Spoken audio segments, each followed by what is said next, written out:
Pandangan Ustadz Felixio Bobon Mualaf dan taruh pujian ke Ustadz Dery Sulaiman. Kita tanya dulu ke Ustadz Felix. Siap. Kalau kondisi kayak begini, Ustadz Felix melihatnya seperti apa? Ya, pertama-tama aku termasuk orang yang juga seneng ya ketika ngeliat Bobon Saya juga bersyahadat. seneng. Iya, betul. Walaupun kita lihat, wah ini bagiku juga aku kaget juga sih sebenarnya. Karena gini, terus terang aku juga ini confession di depan Bobon juga. Iya. Dulu aku juga memperhatikan Bobon pas lagi masaknya ngawur-ngawuran. Iya, Pas ngasal ya? awal-awal. Iya. Dan aku waktu itu ada satu konten yang akhirnya aku bilang, wah ini Bobon ini orang yang agak lumayan perlu ditatar nih. Dididik Pas ini ya. pas Bobon bikin konten prank istri. Oke, prank istri. Itu aku pernah lihat tuh dia konten prank istri. Aku bilang waduh. Terus tapi beriring dengan waktu kan akhirnya Bobon masak buat saudara-saudara kita Banyak di Papua, lalu kemudian banyak bantu orang dan segala macam.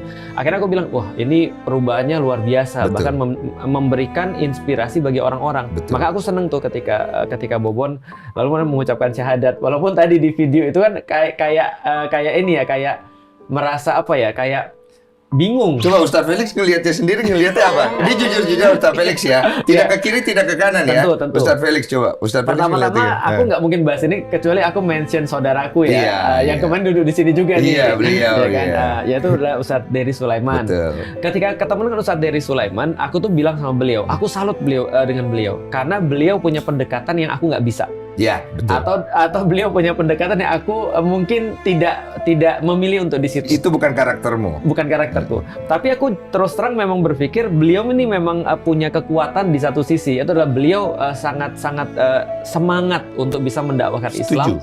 Sehingga dia sampai bisa untuk meminta orang untuk masuk Islam. Iya. Gitu kan ya. Tapi ada satu cerita yang sangat inspiratif yang aku juga ceritain pada orang lain tentang Ustadz Dery.